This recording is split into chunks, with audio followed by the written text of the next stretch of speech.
Are we ready? Beep, beep, beep, beep, As soon as I burp. We'll keep that. Yeah, keep that one. Okay. Hello. Welcome to our 10th episode of What the Flicks. 10th.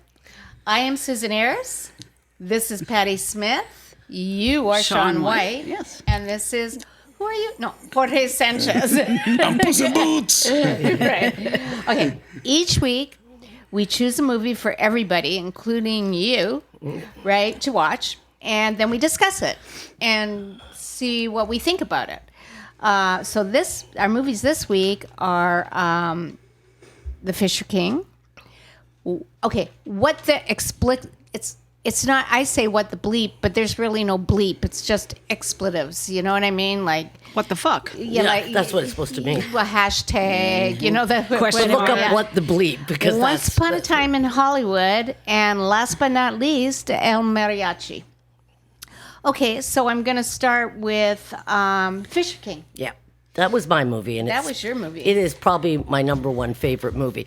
It was in 1991. It's got Jeff Bridges, Robin Williams, Mercedes Rule, and it's about Jack Lucas, who is played by Jeff Bridges, is a narcissistic, and boy does he play this good, shock jock. He becomes suicidal and despondent after his insensitive on-air comments prompts an unstable caller to commit a mass murder at a Manhattan restaurant. And 3 years later, he's working at his girlfriend's.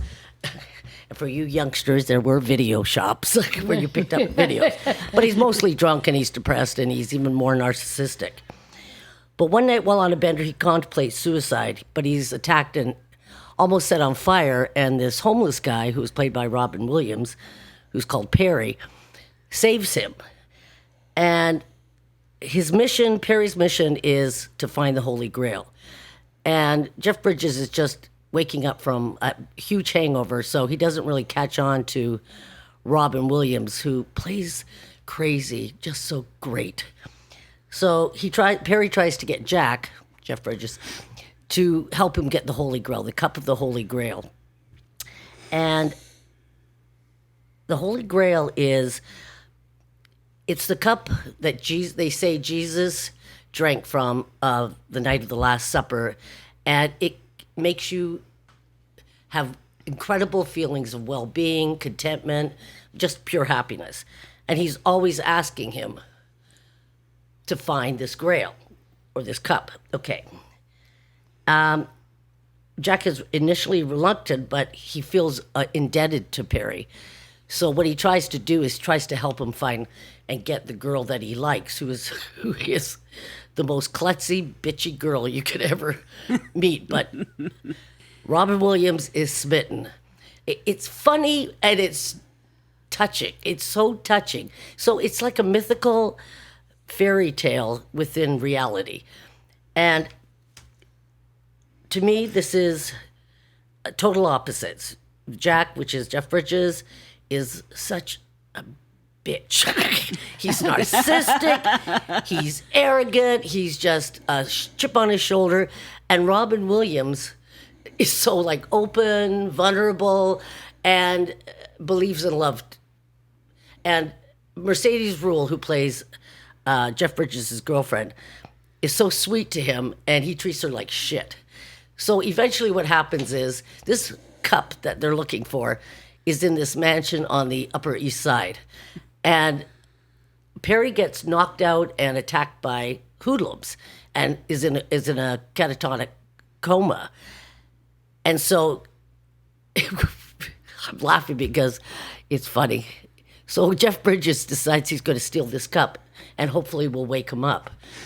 And I won't tell you the ending, but it's beautiful. It's just beautiful. And it's probably my top movie. I love. Yeah, yes, that was something else. Yeah. Okay, Sean.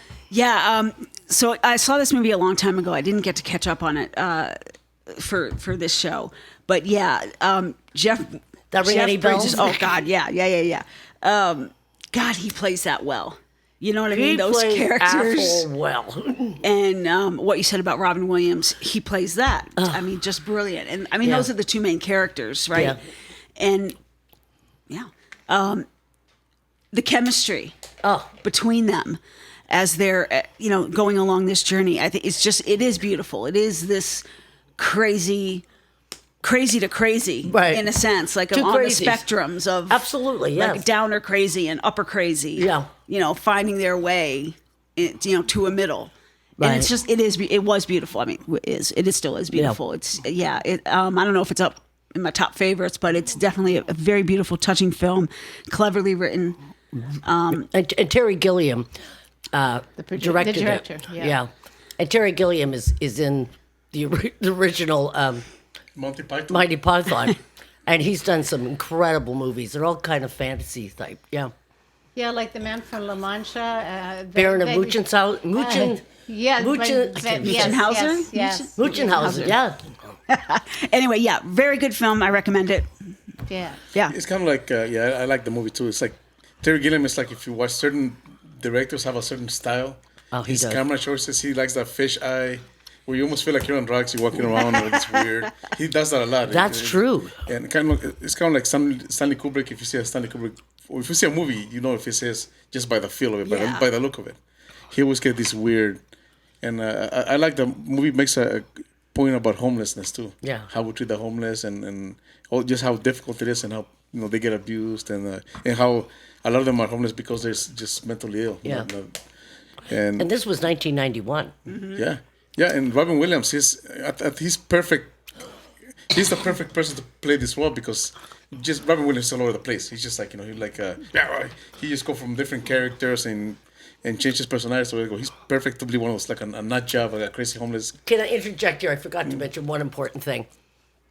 There is a red dragon that Perry sees, and it's reality. That stands for reality. And when something's getting too good, like he's getting along with the girl he likes, he will see the red dragon, the night on the red dragon, and it freaks him out. Sorry, I don't know why I forgot that. Okay. Yeah, it's like, and also when the guy calls him, because his real name was Henry something, I can't remember that. You mean the real name in the Perry's real name? Perry's real name, yeah. So No, when he goes Perry's name is crazy, Perry. no, when he goes No, crazy, it's not. It's he's a professor. Henry Sagan. Henry Sagan, yes, and school when teacher. he's a professor, and when he goes crazy, because his wife was In that restaurant. in a restaurant where you just told us that. I kind of spaced out. You said that, yeah. So he becomes this Perry character, which sounds like Percival, like he was saying. Yeah. He And, is Percival. and yeah, I really like the whole King Arthur, the whole knight, the whole Arthurian feel. What else I got to say about it? Yeah, and then and actually I like that the Jeff Bridges' girlfriend. She reminds me of like Mercedes. Cher and Snap Out of It was a Moonlight, Yeah, Moonstruck, yeah. or Melissa Tomei in My Cousin Vinny. Yeah. She's got that classic, like really tough New York, Right, girl. tough as nails. So the other characters were very interesting. The girl that Percy likes, Perry, Amanda Plummer. she's got that really Lydia. really quirky character too. Oh, yeah. Yeah, it was a great movie. I was gonna say I cannot find the name of the guy, the actor. I don't know. Oh, you mean the guy that does the dance? Yes. Oh, wait a minute. I've got it. I have all the lists and I cannot see him. And I thought okay. Oh, he's big. I mean, Yeah, he's he been was around for a amazing. long time. Okay, to me, this is the modern day legend of the Fisher King. You know what I mean? Yeah. It's a modern day quest. The guy's name is Michael Jenner. Oh, yeah, he was amazing. It was like it's a quest.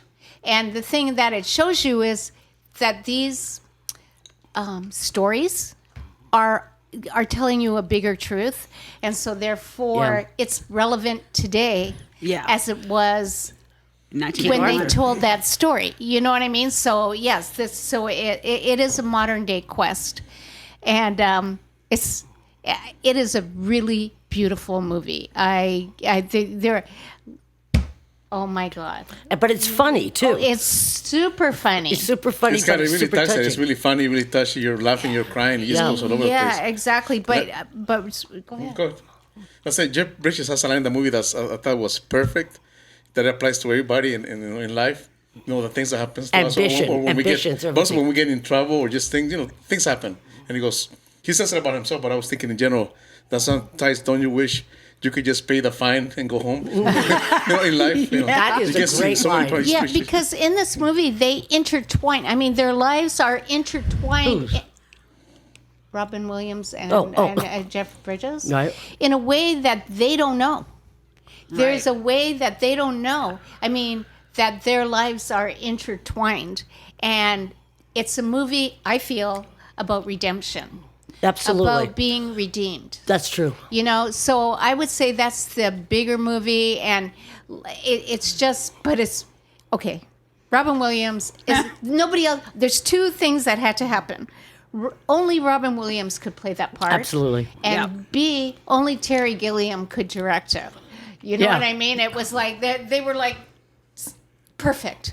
If they ever make a remake, don't watch it because Yes. this is perfection. Yeah. Yeah. So that everybody. So what, Should we okay? grade it? Yes, we should. Okay, so we'll 15 out of 10. Yeah. I'll do an 8. Yeah. I'll do a 9. I'll give it 10. Yeah, me too. I just loved it. I love it, and I just think it's like one of those movies. Like I'll go back to The Matrix or the. It's like they're saying something more than the movie is. Right. You know, the movie's great on an entertaining level, but they're telling you something profound and deep and, How philosophical. do they do that? How does Terry Gilliam? If you read the script for this, Yeah, it would be so friggin' hard. I Well, don't know. I think it's funny. It's Richard LaGravenese. right. That's who wrote it. Yeah. That, Isn't he the guy who wrote the Fisher King? no, he did write the Fisher King. The actual Fisher King. Yeah, the real book. Yes. I he think wrote that's the funny screenplay that as it well. has. And I forget that. No, in the, I mean the actual Fisher King. But to forget that in pull the this all 80s. together, I will have to. I'm sorry. I have to look that up because it's like, isn't that the guy who wrote Arthur?